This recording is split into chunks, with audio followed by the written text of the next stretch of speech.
الله تعالى عز وجل في كتابه الكريم نعوذ بالله من الشيطان الرجيم بسم الله الرحمن الرحيم يا أيتها النفس المطمئنة ارجعي إلى ربك راضية مرضية فادخلي في عبادي وادخلي جنتي الآية وكما قال نبينا محمد بن عبد الله من سلك طريقا يلتمس فيه علما سهل الله به طريقا إلى الجنة الحديث صدق الله العظيم. Ibu-ibu yang saya sayangi karena Allah, sebelum kita mulai kajian kita berdoa kepada Allah, semoga siapapun kita yang hadir dalam majelis ini, insya Allah Allah sehatkan badan kita, Allah kuatkan jasad kita, Allah tambah ruh keimanan kita, Allah luaskan rezeki kita, Allah angkat segala masalah kita, Allah jauhkan kita dari orang-orang zalim, Allah matikan kita dalam keadaan husnul khatimah. Amin. Allahumma amin. Selanjutnya innallaha wa malaikatahu yusalluna 'alan nabi ya ayyuhalladzina amanu sallu 'alaihi wa sallimu taslima. Salawat salam kita hadiahkan kepada baginda Rasulullah sallallahu alaihi wasallam dengan lafaz Allahumma salli ala Muhammad wa ala ali Muhammad. Ibu-ibu yang saya sayangi karena Allah, sore hari yang berbahagia ini, kalau kemarin kita belajar tentang perbedaan musibah, ujian, cobaan, bala, maka hari ini belum saya sampaikan dalam majelis ini dan akan saya sampaikan insyaallah. Kita akan membahas tentang di mana saja dan bagaimana cara agar doa kita mustajab dan dikabulkan oleh Allah Azza wa Jalla. Kita mulai ibu-ibu ya. Kita tahu suara saya jelas? Orangnya tak jelas ya, tertutup kepalanya, serondok deh, nggak apa-apa lah ya. Oke, hidungnya nampak ya. Baik ibu-ibu yang saya sayangi karena Allah, kita lanjutkan hari ini pengajian kita tentang adab, tempat dan waktu serta cara supaya doa kita itu mustajab. Ibu-ibu yang saya sayangi karena Allah, bahwa Allah itu maha pengabul semua doa. Makanya ada dalil, idza sa'alaka ibadi anni fa inni qarib ujibu da'watad da'in idza da'an falyastajibu li wal yu'minu bi. Kalau hambaku bertanya kepadamu, katakan aku dekat. Saya akan kabulkan ketika mereka memanggilku. Bahkan ada dalil lain yang menyatakan bahwa ud'uni astajib lakum. Doa kepadaku maka pasti akan aku jawab.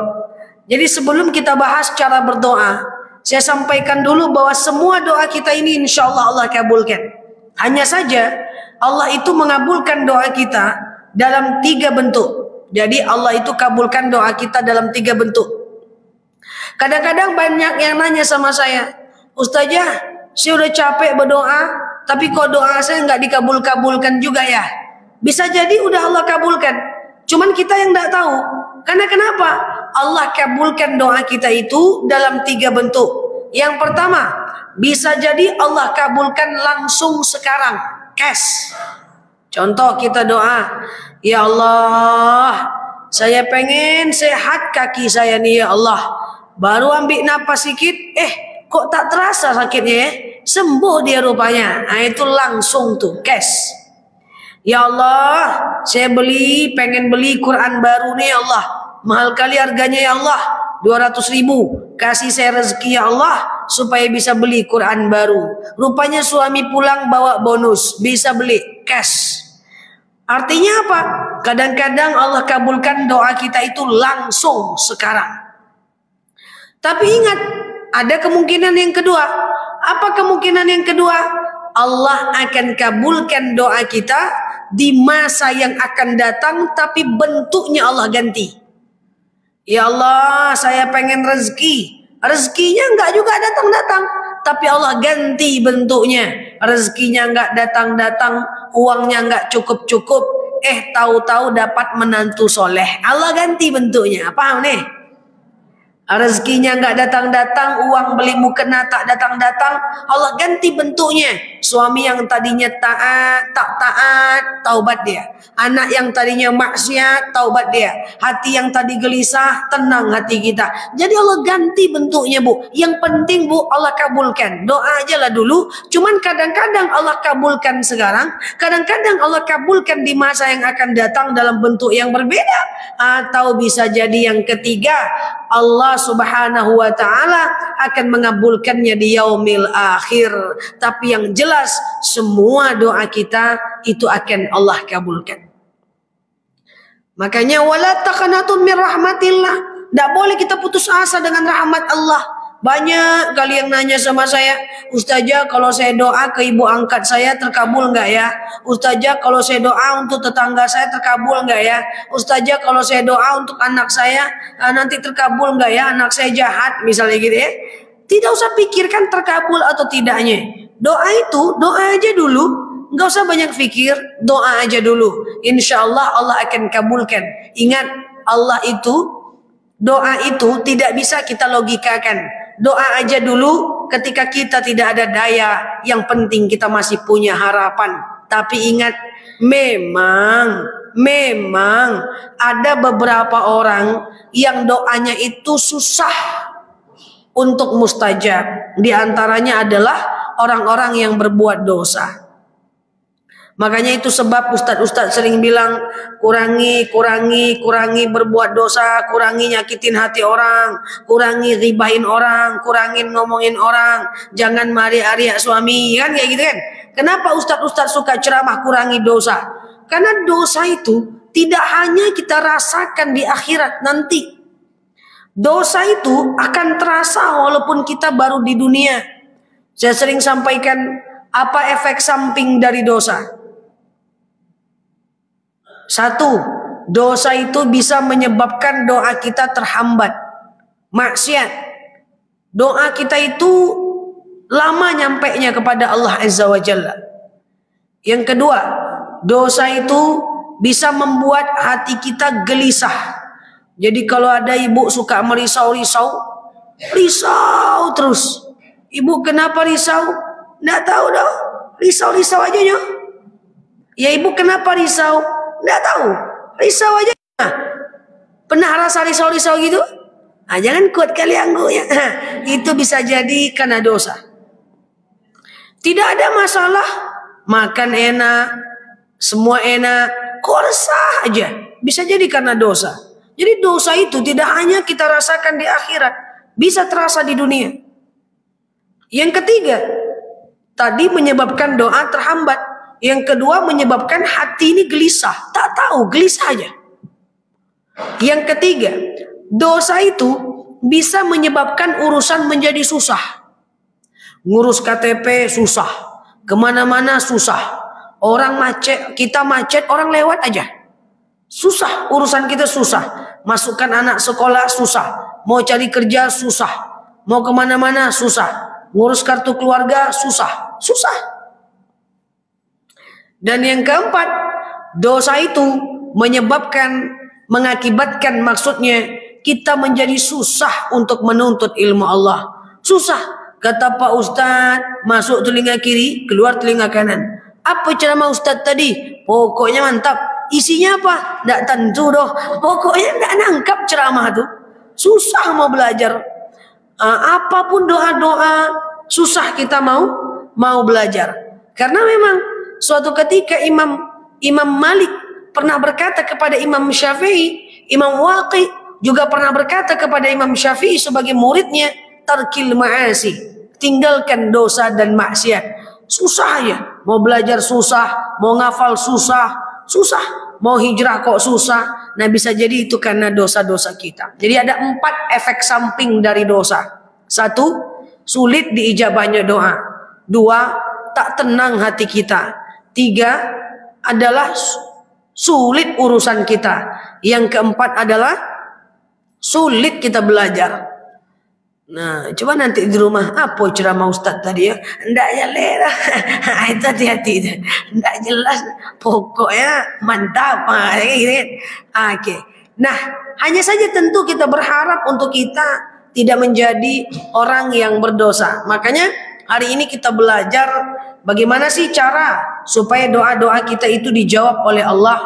Pertama, kita harus mencari tempat mustajab doa. Nah, ini dia. Orang-orang yang berilmu berdoa, orang yang tak berilmu juga berdoa. Tapi bedanya, orang-orang yang berilmu dia bisa mencari tempat-tempat mustajab doa. Di manakah tempat mustajab doa? Yang pertama, mustajab doa kita saat hujan lebat.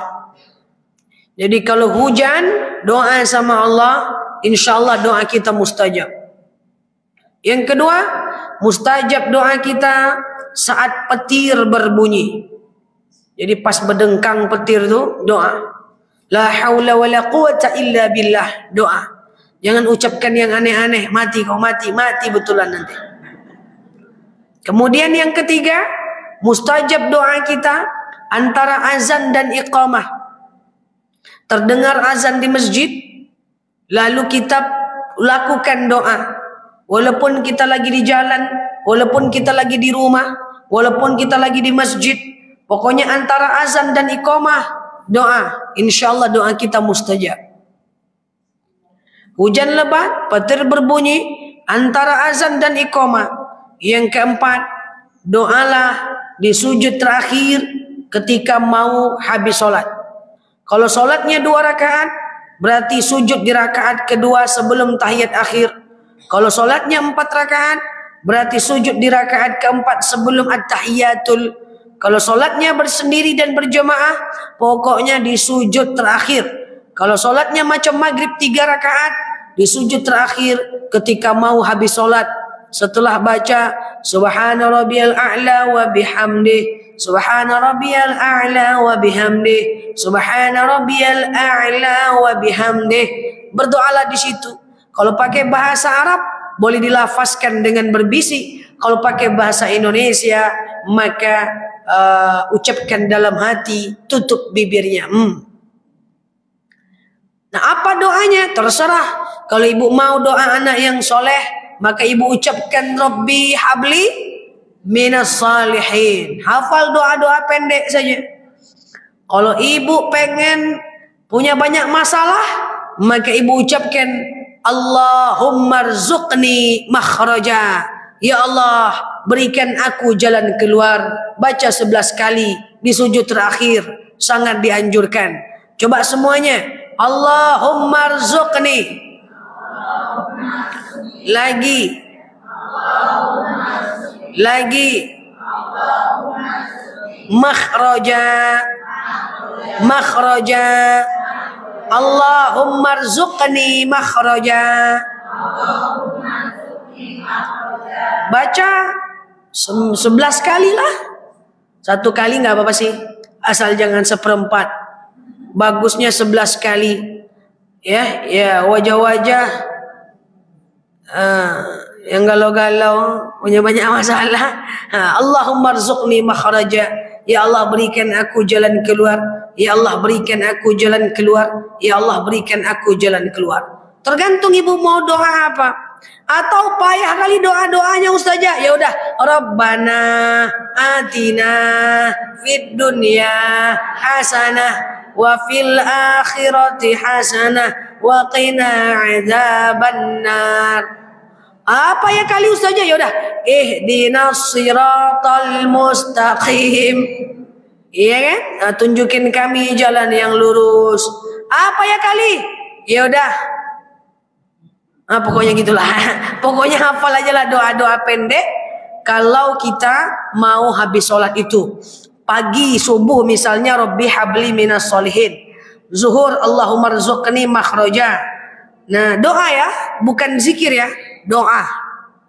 Jadi jangan pas sujud ibu cuman subhanallah atau la haula wala, doa, bukan zikir. Sujud terakhir ketika mau habis sholat. Oke? Nah, tadi yang pertama di mana? Hujan lebat. Dua. Yang ketiga petir. Yang keempat.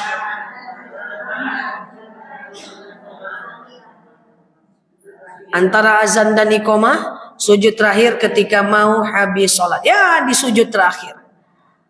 Nah, kemudian selanjutnya, mustajab doa kita menjelang adzan subuh, terutama bagi kita yang sahur. Makanya banyak yang tanya, Ustazah, kalau saya tidak sahur saat puasa Senin Kamis, atau saat puasa Daud, atau saat puasa Yaumul Bid, kalau saya tidak pakai sahur gimana? Nggak apa-apa sih, cuman sayang aja. Kalau kita nggak sahur, kita kehilangan beberapa momentum. Yang pertama, saat sahur ada berkah.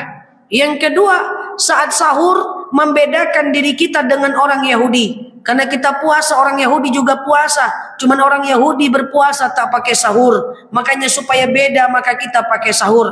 Yang ketiga, saat sahur doa kita mustajab. Ya? Nah, jadi ibu saat sahur itu, ibu habis ibu makan kepala patin sama kalio itu, nah ibu berdoalah. Nah saat sahur doa kita mustajab. Oke? Nomor 5. Ibu-ibu yang saya sayangi karena Allah, maka insya Allah mustajab doa kita setiap melakukan puasa sunnah.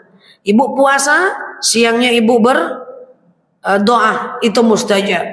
Yang keenam lagi, mustajab doa kita kalau kita sedang terzolimi. Hanya saja walaupun terzolimi semangat semua ya.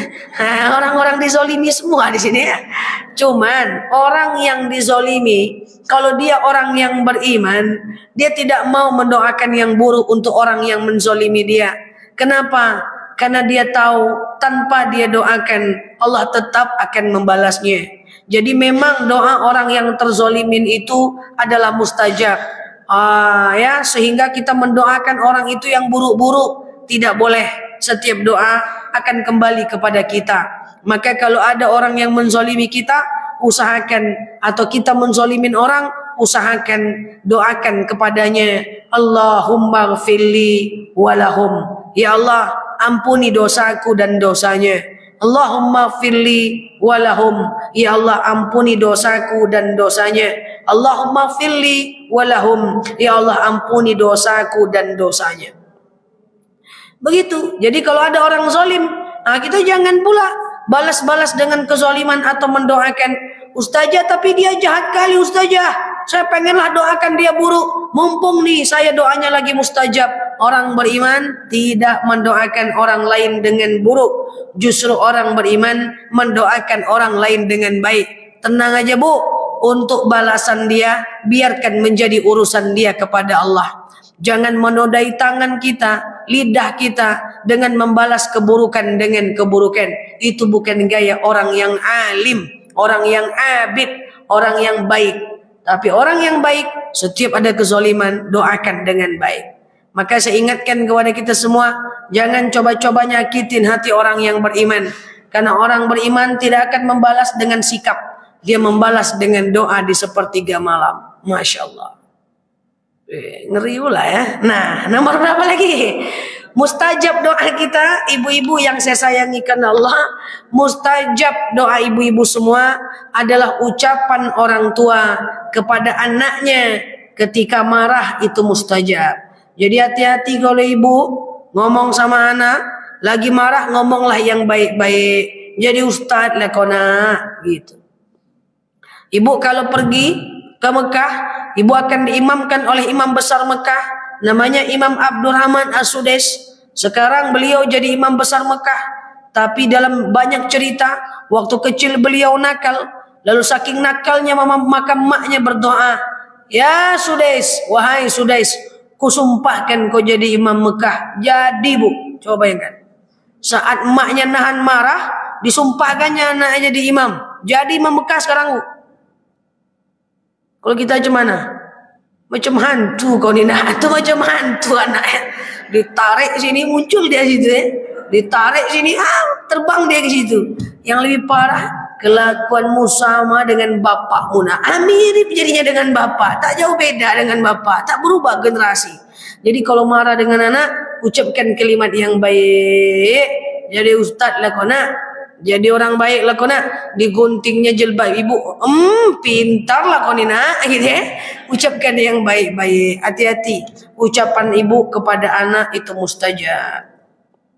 Tak boleh ngomong yang jelek-jelek. Nah ini tempat mustajab doa. Kemudian sedikit lagi mustajab doa kita setiap kita habis melakukan solat sunnah. Nah itu adalah titik-titik nadi tempat mustajab doa. Sekarang kita lanjut. Yang pertama tadi kita bahas cara Allah mengabulkan doa kita. Ada 3 kan? Yang kedua tempat mustajab doa kan? Kemudian yang ketiga bagaimana cara berdoa yang benar. Nah ibu-ibu yang saya sayangi karena Allah, banyak masyarakat kita ini yang kalau dia doanya itu mengambang. Saya sering ceramah, saya sampaikan. Kalau mau doa, semakin spesifik sebuah doa, maka semakin mustajablah doa kita. Banyak orang doanya gini, ya Allah, jadikan anakku anak berbakti kepada nusa, bangsa dan agama. Teks undang-undang cuma anda doa itu doa. Doa itu harus jelas, usahakan jelas. Ya Allah, saya pengen punya anak soleh. Solehnya kayak gimana? Jelaskan. Dia bisa hafal Al-Quran, dia bisa jadi imam, ya. Dia bisa hafal misalnya kitab-kitab sunnah, ya. Dia tak melawan sama orang tuanya, dia aktif sosial kematian. Semakin spesifik, semakin mustajab. Gitu. Ya Allah, saya pengen punya suami soleh. Solehnya kayak gimana? Jelaskan. Poligami itu soleh juga, ya kan? Maka jelaskan. Dia bisa jadi imam, dia aktif sosial kematian, dia bisa memfardu kifayahkan jenazah. Semakin spesifik, semakin mustajab. Ya Allah, saya pengen rezeki. Jelaskan berapa pengennya. Kok ibu protes pula? Pernah minta rezeki sebut angka ibu? Patutlah gitu-gitu ya. Nah gitu ya, nggak ada masalah. Sahabat Rasulullah itu kalau minta rezeki banyak yang disebutkan angka. Ya Allah, saya pengen keuntungan dagang bulan depan 1000 dinar, 4000 dirham. Sebutkan. Jadi doa itu jangan ngambang. Usahakan sebutkan aja, nggak ada masalah. Ini nggak doa. Ya Allah, saya pengen rezeki seluas samudra, sedalam lautan, sebanyak rintitan air hujan. Macam puisi doa. Nggak doa sebutkan aja. Ya Allah, atau ibu kalau nggak mau nyebutkan rezeki, ibu sebutkan bilangan zakat. Ya Allah, saya pengen zakat saya bulan depan 200.000, berarti uang 8 juta. Kan 2,5%. Ya Allah, saya pengen zakat saya bulan depan 250.000, berarti uang 10 juta. Ya Allah, saya pengen kali zakat saya bulan depan 500.000, berarti minta rezeki 20 juta. Ya Allah, saya pengen zakat saya bulan depan 2 juta, berarti minta uang berapa? Nggak ingat. 2 juta berarti berapa? 2.500.000 berarti minta uang 100 juta dan seterusnya. Nah, sebutkan angkanya. Oke? Atau misalnya doa lebih spesifik. Ya Allah, saya pengen punya rumah baru. Di mana? Modelnya kayak gimana? Doakan. Oke, semakin spesifik semakin mustajab. Makanya doa tuh kalau bisa ditulis. Ini doa bingung mau doa apa. Iya kan? Makanya ibu kalau pergi umroh, itu ibu catat doanya bu. Dari Pekanbaru ini dicatat. Nanti kalau ibu tawaf antara antara makom Ibrahim sampai ke rukun Yamani, itu doa mustajab. Jadi sepanjang 3 sisi tawaf Ka'bah itu doa, catat doanya bu. Jadi tidak ngangak-ngangak aja kita tawaf, orang tawaf pula kita. Kita bingung mau doa apa, dicatat. Ya, dicatat doanya, insya Allah itu mustajab. Oke, doa usahakan spesifik, jelas. Semakin detail, semakin mustajab. Yang kedua, doa itu usahakan jangan pelentang-pelenong. Kata Imam Bukhari Muslim, jangan menggunakan kalimat-kalimat seperti jika engkau berkenan, jika engkau izinkan, itu kurangi. Jadi doa tuh ya kan banyak orang doanya gini nih, ya Allah, jika engkau izinkan aku akan umroh, aku pengen umroh tahun ini ya Allah. tapi kalau kau tak izinkan, aku ikhlas ya Allah. Pernah dengar doa kayak gitu ya? Ya Allah, saya pengen haji tahun depan, kalau kau izinkan, kalau enggak, aku ikhlas ya Allah. Jangan kayak gitu. Doa itu jelas. Ya Allah, aku pengen umroh tahun ini ya Allah. Aku rindu dengan Ka'bahmu ya Allah. Aku mohon ya Allah. Titik gitu aja. Jangan ditambah. Tapi kalau enggak, cemano ya Allah. Jangan ditambah. Ya Allah, aku pengen haji tahun depan ya Allah. Jemput aku ya Allah. Aku rindu dengan Ka'bahmu ya Allah. Titik. Jangan ditambah. Tapi kalau engkau enggak izinkan, ya udahlah ya Allah. Cemana lagi? Ya jangan kayak gitu. Doa itu penuh harap, Bu. Ibu minta sama suami kayak gitu coba. Bang minta duit bang. Tapi kalau enggak apa-apa kok bang. Enggak akan keluar duit itu. Apalagi model-model suami ibu. Enggak ada keluarnya itu. Jadi dengan Allah jangan kayak gitu. Ya Allah. Aku pengen umroh tahun ini ya Allah. Kabulkan ya Allah. Aku mohon ya Allah. Titik udah gitu ya. Jangan tambah-tambah lagi. Oke. Satu, spesifik. Dua, jangan mondar-mandir. Doa minta jodoh cemana dulu anak ibu atau anak kita ya Allah. Kalau dia baik dekatkan ya Allah. Kalau dia tidak baik jauhkan ya Allah. Pernah dengar doa kayak gitu? Siapa yang ngajarin? Kurang jelas. Ya Allah, aku suka sama dia. Kalau dia baik dekatkan dia ya Allah. Kalau dia tidak baik kasih dia hidayah dan dekatkan ya Allah. Gitulah. Itu baru mantap tuh. Kok nganggu? Ibu mana bisa lagi nganggu kayak gitu ya? Udah mati pajaknya kayak gitu ya. Sekarang ibu bisa ke menantu gitu ya. Ya Allah, kayaknya laki-laki itu bagus ya Allah. Kalau dia baik, dekatkan dia dengan anakku ya Allah. Kalau dia tidak baik, kasih dia hidayah dan dekatkan ya Allah. Kayak gitu. Ibu lama nggak punya anak. Rabbi la tadarni fardan wa anta khairul warisin. Ya Allah, jangan biarkan aku sendirian. Sesungguhnya engkaulah sebaik-baiknya pewaris. Aku pengen keturunan ya Allah. Karuniakan aku keturunan ya Allah. Titik. Jangan. Tapi kalau menurut engkau karena keturunan itu aku bakal masuk neraka. Nggak usah lah ya Allah. Jangan. Jangan. Apa yang kita pengen tuh minta aja. Oke? Kemudian yang ketiga, doa itu nggak usah difikir-fikir. Doa itu doa aja Bu, nggak usah pakai mikir. Ya Allah, saya pengen suami saya tuh soleh ya Allah. Ibu tengok mukanya lagi tidur. Bisa enggak ya? Udah setua itu. Enggak usah kayak gitu Bu. Ya Allah, saya pengen umroh tiap tahun ya Allah. Tapi dari mana duitnya ya? Ibu suka mikir-mikir. Ya Allah, saya pengen kali anak saya lulus ujian. Tapi bentuknya kayak gitu, gimana dia mau lulus? Jangan. Karena kenapa? Doa itu nggak boleh ragu Bu. Karena ada dalil idza arada syai'an ayyakula lahu kun fayakun. Jadi doa tuh nggak usah mikir. Doa tuh doa aja kan gratis aja. Banyak teman-teman saya bilang doa itu harus masuk akal Nel. Ya enggak lah. Justru karena doa tuh nggak masuk akal lah kita perlu bantuan Allah. Kalau sudah masuk akal nggak usah doa, kerjakan aja. Dia udah masuk akal, nggak usah doa, kerjakan aja. Justru doa itu adalah sesuatu yang tidak mungkin. Kenapa? Karena kita percaya kepada kekuatan Allah. Orang beriman harus percaya kepada kemustahilan. Selagi kita tidak percaya kepada kemustahilan, maka kita belum beriman. Ada orang sakit, doakan supaya Allah sembuhkan. Jangan pas dia sakit ibu doa, ya Allah cepatkanlah cabut nyawanya ya Allah. Itu namanya putus asa atas rahmat Allah. Justru semakin kita bagus tauhidnya, semakin kita tinggi doanya. Apa tujuannya? Karena kita percaya bahwa Allah itu maha pengasih. Allah tidak akan sia-siakan usaha kita. Maka orang beriman harus percaya kepada kemustahilan. Tidak ada yang mustahil. Karena nikmat Allah itu nggak bisa ditakar dengan akal.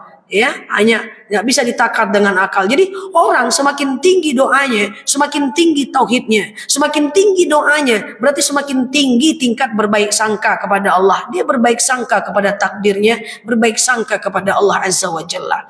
Jadi sering-sering berdoa, ya, jangan malu berdoa. Justru Allah yang malu kalau tak mengabulkan doa hambanya. Oke? Sekarang selanjutnya sebagai poin terakhir. Tadi cara Allah mengabulkan doa sudah. tempat mustajab doa sudah, cara berdoa sudah, dan terakhir yang keempat, apa yang mesti kita doakan. Nah, sebagai penutup, apa sih yang mesti kita doakan? Ibu bisa ATM aja, amati, tiru, dan modifikasi sesuai dengan keinginan ibu. Nanti di rumah boleh ibu ambil pena, ibu catat apa yang menjadi keinginan ibu. Biasanya doa itu dibagi ke dalam beberapa hal. Yang pertama, doakan ibadah kita. Ibadah itu sulit, makanya perlu didoakan. Ya Allah, saya pengen sholat tahajud tiap malam. Bantu aku untuk bangun tahajud ya Allah. Ya Allah, saya pengen puasa, tapi jam 8 aja perut dah lapar ya Allah. Bantu saya kuat untuk puasa. Ya Allah, saya pengen hadir dalam majelis taklim, tapi dengarkan ceramah ustaz tekantuk-kantuk ya Allah. Bantu saya untuk tak tekantuk dalam majelis taklim. Ya Allah, saya pengen komitmen nutup aurat, tapi kadang-kadang itulah ya Allah, angge ya Allah. Bantu saya untuk komitmen nutup aurat. Ya Allah, saya pengen istiqomah baca Al-Quran. Kadang-kadang males ya Allah, ngantuk. Bantu saya ya Allah untuk bisa konsisten baca Quran.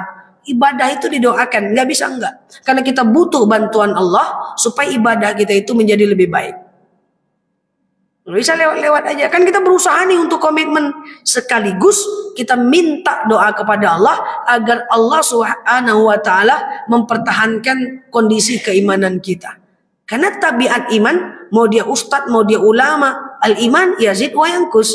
Iman itu kadang naik, kadang turun. Maka kita minta tolong sama Allah untuk kemudian mempertahankan keimanan kita. Makanya kalau ibu hafal, ibu boleh baca doa, ya muqallibal qulub, tsabbis qalbi ala dinik wa ala ta'atik.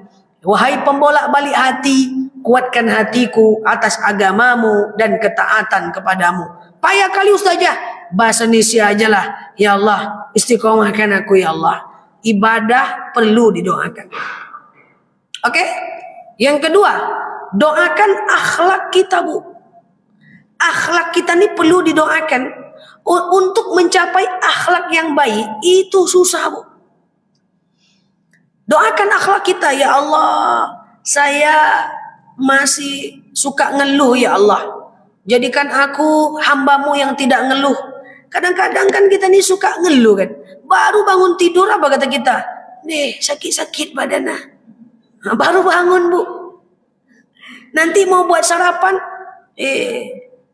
Yang kan dimasak ya. Juga ngasih. Pergi ke pasar.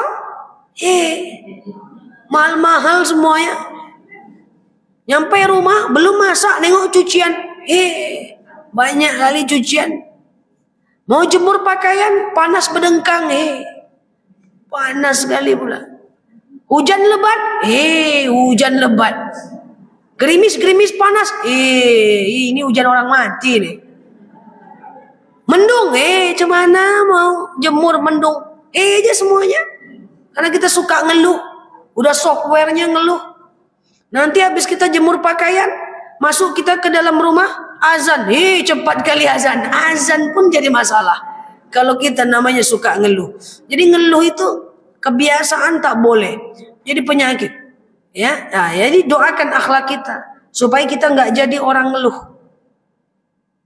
Suka ngeluh. Ya Allah, saya masih malas ibadah. Ya Allah, jadikan saya rajin. Itu akhlak tuh didoakan. Ya Allah, saya masih suka sakit hati. Kuatkan hati saya untuk tahan kepada kezaliman orang. Ya Allah, saya masih susah memaafkan orang. Lapangkan hati saya untuk bisa maafkan orang. Ya Allah, saya masih nyimpan dendam. Lapangkan hati saya untuk enggak pakai dendam. Ya Allah, saya kadang-kadang masih suka tersinggung sama orang lain. Ya Allah, mudahkan hati saya. Lunakkan hati saya untuk enggak gampang tersinggung. Akhlak itu didoakan. Ya Allah, saya masih suka melawan-lawan sama suami saya. Jangan ditambah, tapi cemana lagi nyojae. Jangan ya. Saya masih suka melawan sama suami. Ya Allah, lunakkan hati saya ya Allah untuk tak melawan. Akhlak itu didoakan. Gimana kita bisa enggak ngeluh, gimana kita bisa nahan amarah, gimana kita biar enggak gampang sakit hati, gimana caranya biar kita gampang memaafkan, gimana caranya kita dapat memaklumi orang, tidak menghakimi orang. Itu semuanya usaha. Enggak ada orang yang baik dari lahir, maka didoakanlah itu. Oke? Pertama apa tadi yang kita doakan? Ibadah. Yang kedua, akhlak. Yang ketiga, doakan rezeki kita. Nah, rezeki itu didoakan. Nah, rezeki itu Bu, selain kita doakan pengen rezeki berapa, pengen naik jabatan kapan, itu didoakan. Nah, selain rezeki itu juga didoakan jumlahnya, jangan lupa pancing rezeki dengan bersyukur.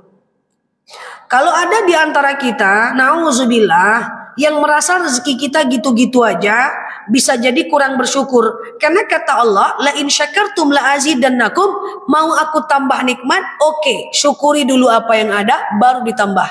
Kalau nggak syukur, nggak tambah-tambah rezeki kita. Contoh syukur itu apa? Contoh dalam kehidupan sehari-hari yang singkat, contohnya susah, senang kita syukur.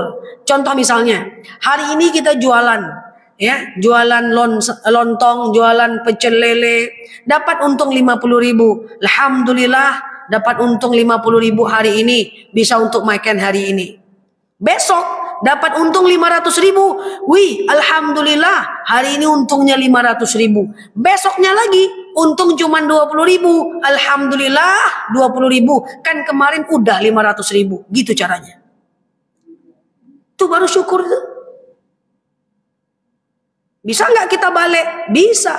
Yang tak bersyukur dapat 50.000. Nih, susah uang sekarang. 50.000-nya. Besok 500.000. Deh, 500.000 sama. Coba kemarin 500.000. Ini 500.000. Kan mantap jadi 1 juta. Ini kemarin 50.000. Ini 500.000. Sikit jadinya. Besok cuma 20.000. Nah, tuh kan. Sekali-kali 500.000-nya kan. Nggak tenang. Makanya nggak mapan-mapan. Jadi pernah ibu dengar orang sama-sama jualan cabai tapi nasibnya beda? Sama-sama jualan elektronik tapi nasibnya beda. Sama-sama jualan baju tapi nasibnya beda. Sama-sama jualan bawang tapi ada yang mapan, ada yang tidak.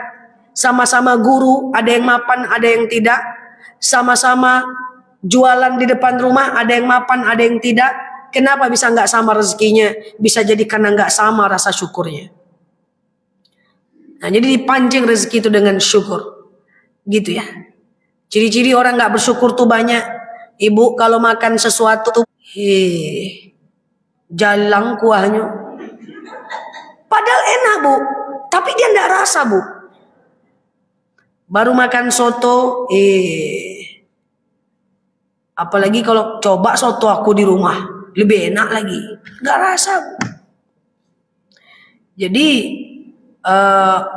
itulah yang dinamakan dengan sulit nih syukur.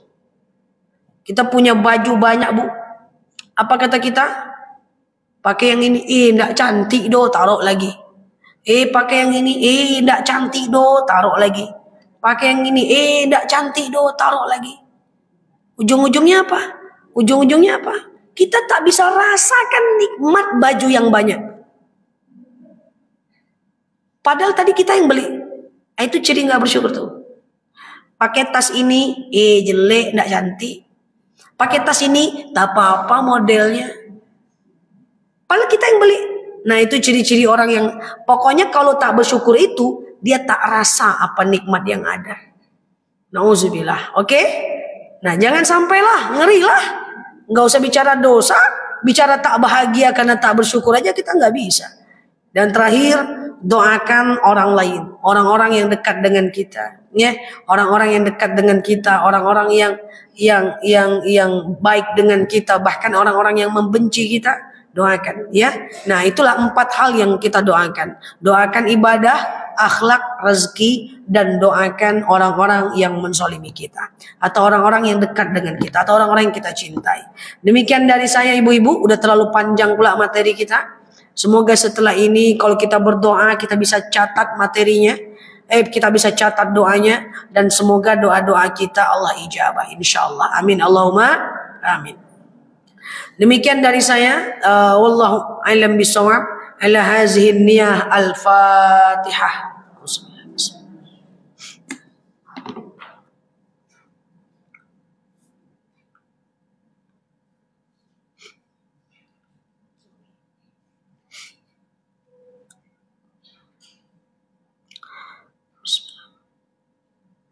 Amin ya Allah, amin ya Rahman, amin amin ya mujibas sa'ilin. Allahumma salli ala Sayyidina Muhammad wa ala ali Sayyidina Muhammad.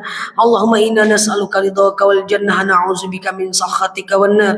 Allahumma inna nas'aluka salamatan fi dinina, afiyatan fi jasadina, ziyadatan fi ilmina, barakatan fi rizqina, taubatan qabla al-maut, rahmatan indal maut, maghfiratan ba'dal maut. Allahumma hawin alaina fi sakaratil maut, najata minan nari wal afwa indal hisab. Allahumma antas salam minkas salam wa ilaika ya'udu salam, fahayyina rabbana bis salam wa dakhalnal jannata darus salam, tabarakta rabbana wa ta'alita ya hadzal jalali wal ikram. Allahumma inna na'udzubika minal hammi wal hazan, na'udzubika minal ajzi wal kasal, na'udzubika minal jubni wal bukhl, na'udzubika min ghalabati ad-daini wa qahar rijal. Allahumma yassir alaina wa la tu'assir alaina ya rabbal alamin. Allahumma in kana rizquna fis sama fanzilhu, wa in kana rizquna fil ardi fa akhrijhu, wa in kana rizquna ba'idan faqribhu, wa in kana rizquna haram